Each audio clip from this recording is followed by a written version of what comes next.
BJP ने मंत्रिमंडल का फॉर्मूला फाइनल करने के लिए सहयोगी दलों से बातचीत शुरू कर दी है। राजनाथ सिंह, अमित शाह और जेपी नड्डा समेत सहयोगी दलों से बात की जा रही है। पीयूष गोयल ने भी चंद्रबाबू नायडू से मुलाकात की और ये उम्मीद की जा रही कि आज रात तक मंत्रिमंडल का जो फॉर्मूला है वो तय हो जाएगा। सहयोगियों के बीच किसी तरह का गतिरोध ना हो, इसके लिए एक फॉर्मूला बनाया जा रहा है। इसके साथ साथ सूत्रों के हवाले से खबर यह भी है कि संभावित मंत्रियों का बैकग्राउंड चेक करने की प्रक्रिया भी शुरू हो चुकी है। जिन लोगों को कल होने वाली संसदीय दल की बैठक में हिस्सा लेना है, उन्हें खबर दी जा रही है।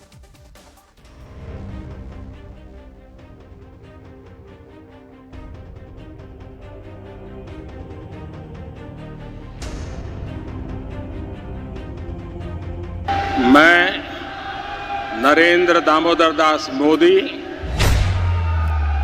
ईश्वर की शपथ लेता हूं। तीसरी बार शपथ की तैयारी शुरू हो चुकी है। नरेंद्र मोदी को एनडीए का नेता चुन लिया गया है।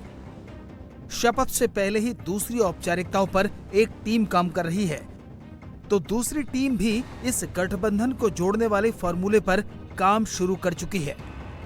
राजनाथ सिंह, अमित शाह और जेपी नड्डा सहयोगी दलों के नेताओं से बात कर रहे हैं। इसके अलावा एनडीए की मीटिंग के बाद चंद्रबाबू नायडू और पीयूष गोयल की मीटिंग हो चुकी है।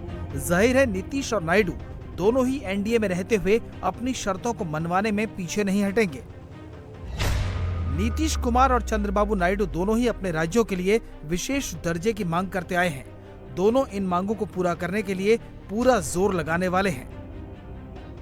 खासतौर पर नीतीश कुमार, क्योंकि उन्हें कुछ ही महीने में बिहार विधानसभा के चुनाव के लिए पब्लिक के बीच जाना है। नीतीश के विरोधियों ने तो अभी से दबाव बनाना भी शुरू कर दिया है।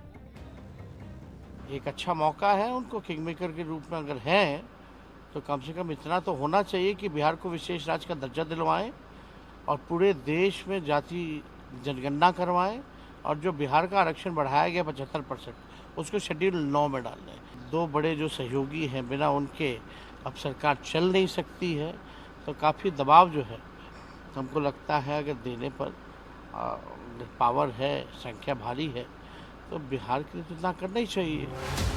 सूत्रों के मुताबिक एनडीए के नेताओं की मांग और बिहार विधानसभा के चुनावों को देखते हुए इस मांग पर काम शुरू हो चुका है। नई सरकार जुलाई में बजट पेश करेगी। जानकारी के मुताबिक केंद्रीय वित्त मंत्रालय बिहार के लिए विशेष पैकेज तैयार कर सकता है, जिसमें संभावित रूप से राज्य को विशेष दर्जा देने का प्रस्ताव शामिल होगा। वित्त मंत्रालय बिहार के इस पैकेज को 1 लाख करोड़ रुपए के दायरे में रखना चाहता है, जिसे 1 साल में रिलीज किया जाएगा। अभी ये काम केवल बिहार के लिए किया जा रहा है, क्योंकि वहां चुनाव है। चंद्रबाबू नायडू भी इस मांग को लेकर दबाव बना सकते हैं।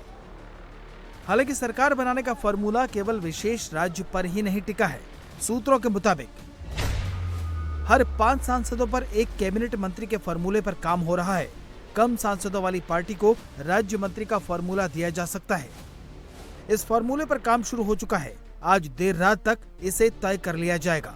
सरकार गठन के लिए जो फॉर्मूला होना चाहिए कि कितने सांसद पर आपको एक कैबिनेट मंत्री या कितने सांसद पर आपको एक राज्य मंत्री मिलने हैं, उस पर अंतिम मोहर लगा दिया जाएगा। और सोर्सेज के द्वारा में जो जानकारी दी जा रही है उसके हिसाब से ये बताया जा रहा है कि उस काम पर ऑलरेडी काम किया जा रहा है। कल तक उसे फाइनलाइज कर लिया जाएगा और वो एक इवन फार्मूला होगा, यानी कि सभी पर वह उसी रूप में लागू होगा।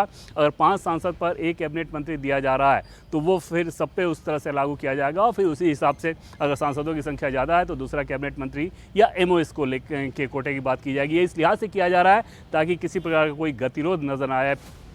इस फॉर्मूले के साथ ही ये भी देखा जाना है कि एनडीए के घटक दलों की अपने राज्यों में स्थिति क्या है, उन्होंने क्या वायदे किए हैं और उसे कैसे पूरा किया जाएगा। इसलिए भी नीतीश और नायडू की पार्टी को लेकर ज्यादा माथापच्ची हो रही है। इस बार करना ज़्यादा चुनौती इस लिहाज से है कि एनडीए की सरकार तो पिछली 2 बार भी थी, 2014-2019 में भी, लेकिन इस बार जो गठबंधन की सरकार है वो बहुमत के लिए डिपेंडेंसी वाली सरकार है और उस लिहाज से उस फॉर्मूले को अंतिम रूप देना एक चुनौती वाली बात है, क्योंकि माना जा रहा है कि जेडीयू और टीडीपी दोनों ही अपने पॉलिटिकल कंपल्सन को ध्यान में रखते हुए कैबिनेट में उतने बर्थ की दरकार करेंगे। मोदी सरकार का ये तीसरा कार्यकाल पहले 2 कार्यकालों से अलग होगा। इससे पहले 2014 और 2019 में बीजेपी अपने दम पर बहुमत लेकर आई थी, लेकिन इस बार बहुमत के लिए उसे गठबंधन के सहयोगियों की जरूरत है। इसीलिए अटकलों का बाजार भी गर्म है। अटकलें लगाई जा रही है कि लोकसभा स्पीकर को लेकर नीतीश और नायडू दोनों दावेदारी कर सकते हैं।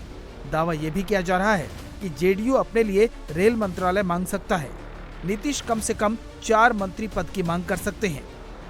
ये सिर्फ और सिर्फ अटकलबाजी और कोरी कल्पना है और टीडीपी का जो पहले के एनडीए के सरकार के समय जो अनुभव था उस आधार पर, क्योंकि उनके पास स्पीकर था या बाकी जो पोर्टफोलियो थे उसके आधार पर एक फेक चीज़ चलाने की कोशिश की गई। जेडीयू की तरफ से भी वैसी ही बात कही गई कि रेल मंत्रालय को लेकर बार बार बिहार के दलों में एक आकर्षण रहता है। ये सारी वो चीज़ें हैं जो हमें सोर्सेज के द्वारा जानकारी मिली, जो जिसे हम एकदम कन्फर्मेशन के तौर पर बता सकते हैं कि ऐसी कोई भी बात अब तक नहीं हुई है। बातचीत अभी उस लेवल पर पहुंची ही नहीं है। आज जो भी बैठक हुई, जो बातचीत हुई, जो मुलाकात हुई, वो सिर्फ एक औपचारिक मुलाकात थी।